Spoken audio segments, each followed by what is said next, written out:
Guys, today we will discuss the question paper of BLED first semester, the first paper whose name is Basic Concept of Education.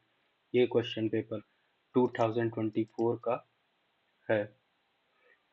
तो इसमें जैसा कि हम जानते हैं 10 questions आते हैं, पर क्वेश्चन 16 मार्क्स, टोटल 80 मार्क्स का होता है, जिसमें से हमको कोई भी 5 क्वेश्चंस चूज करके आंसर देने होते हैं। तो आइए देखते हैं वो 5 क्वेश्चंस कौन कौन से थे। First question given that why are AIIMS of education needed, make a comprehensive list of AIIMS of education in a democratic country. इसका क्वेश्चन हिंदी में भी दिया गया है, शिक्षा के उद्देश्यों को आवश्यकता क्यों है, एक जनतांत्रिक देश में शिक्षा के उद्देश्यों को विस्तृत सूची बनाइए। Question number 2, what is the meaning of education? Education is science and arts of both, discuss. इसमें कहा गया है शिक्षा का अर्थ क्या है? शिक्षा विज्ञान तथा कला होती है। विवेचना कीजिए। How are formal, informal and non formal agencies different from each other? औपचारिक, अनौपचारिक तथा निरौपचारिक शिक्षा किस प्रकार एक दूसरे से भिन्न? Next question, explain that the open education system is an effective alternative mode of education. स्पष्ट कीजिए कि मुक्त शिक्षा प्रणाली एक प्रभावशाली वैकल्पिक शिक्षा का प्रकार है। Next, discuss the role of family in the education of a child. एक चालक को शिक्षा में परिवार को भूमिका की विवेचना कीजिए। अब ये आते हैं नेक्स्ट क्वेश्चन, ये है क्वेश्चन नंबर हमारा 6, what is meant by education for international understanding? How can formal education help in this? अंतरराष्ट्रीय सद्भावना के लिए शिक्षा से क्या अभिप्राय है? औपचारिक शिक्षा इसमें किस प्रकार मदद कर सकती है? Next, discuss the role of education in the development of ideal citizens in a country. एक देश में आदर्श नागरिकों के विकास में शिक्षा की भूमिका को विवेचना कीजिए।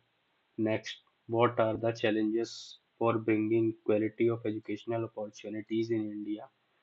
Explain with examples. भारत में शिक्षा के अवसरों की समानता लाने हेतु कौन सी चुनौतियां हैं? उदाहरण की सहायता से वर्णन कीजिए।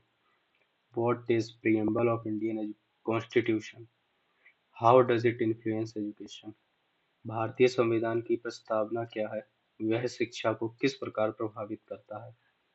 Next and the last question is, fundamental rights and duties are equally important.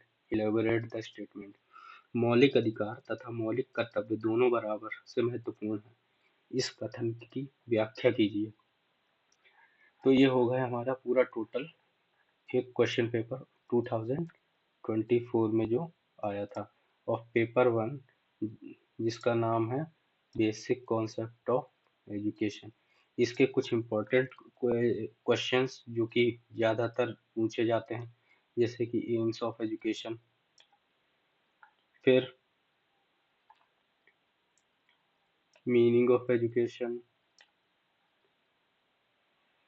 Formal and non formal agencies, and then open education, role of family in education of child, and then the important question will be preamble of Indian Constitution, and at last fundamental rights and duties. ये इतने ज्यादातर वो questions हैं जो जहाँ से हर साल कोई ना कोई क्वेश्चन जरूर पूछा जाता है। तो डेट्स इट फॉर टुडे। आगे देखते हैं किसी और क्वेश्चन पेपर को। Thank you. Subscribe and like my channel.